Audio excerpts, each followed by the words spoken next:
She was Caitlin Clark before Caitlin Clark. Now she's shooting for a title. Fans flocked to watch her play in unprecedented numbers. She broke NCAA records, drew admiring comments from NBA players, and became the face of college basketball. She even landed a shoe deal with Nike before playing in a professional game. By now, everyone knows the story of Caitlin Clark's meteoric rise. Except all of this happened 5 years ago to Sabrina Ionescu. Her ascent was remarkably similar to that of Clark, the Iowa superstar who was turbocharged WNBA ratings in her rookie season. But this one came with a few key differences. The biggest was when Ionescu was poised to lead the No. 2 ranked Oregon Ducks into the 2020 NCAA tournament. It should have been the moment that made her a household name across America. Instead, days before it was set to start, the tournament was canceled because of the COVID-19 pandemic. 5 years on, Ionescu is now aiming to secure something for the New York Liberty that she never could at Oregon, a first-ever championship.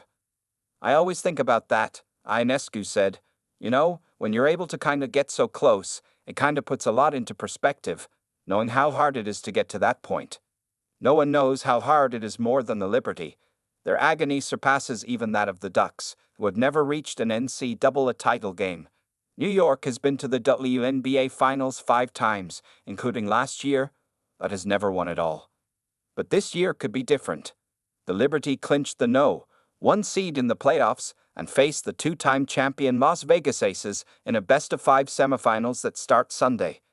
It was Ionescu's electric performance that powered the Liberty past Atlanta in their deciding first-round game Tuesday.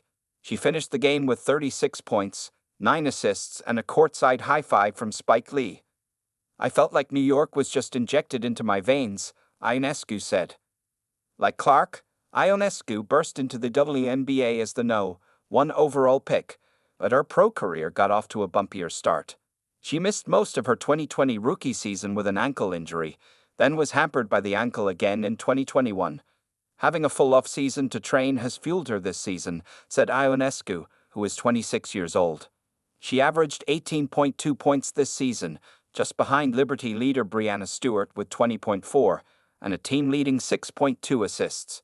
In mid-season, Ionescu also made her first Olympic team, helping the U.S. bring home its 8th consecutive gold. "Just making that 12-team roster gave her confidence," Ionescu said, "and playing through the summer helped her stay in a rhythm. She's just certainly a much-improved player, which is saying something because she had such an incredible season a year ago," ESPN basketball analyst Rebecca Lobo said. "What stood out to us more than anything is she's quicker. She's faster, offensively and defensively."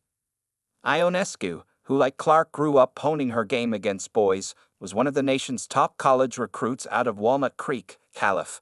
Her virtuosic play at Oregon made crowds swell everywhere the Ducks played, recalled her coach, Kelly Graves. One of those new fans was Kobe Bryant, who became a mentor to Ionescu and sat courtside at Oregon's game at Long Beach State in December 2019. After the game, fans were milling around, Graves recalled, and the crowd around Sabrina was like twice the size of the crowd around Kobe. The next month, Bryant died in a helicopter crash. Ionescu spoke at his funeral. By the time Oregon won the 2020 Pac-12 Conference Tournament, it had won 19 games in a row, including an 18-point defeat of UConn in Storrs, Con. Fans petitioned Nike to sell jerseys with Ionescu's No. 20 on it. It would take until 2021 for the NCAA to let players make money from their name, image, or likeness, then bought up everyone.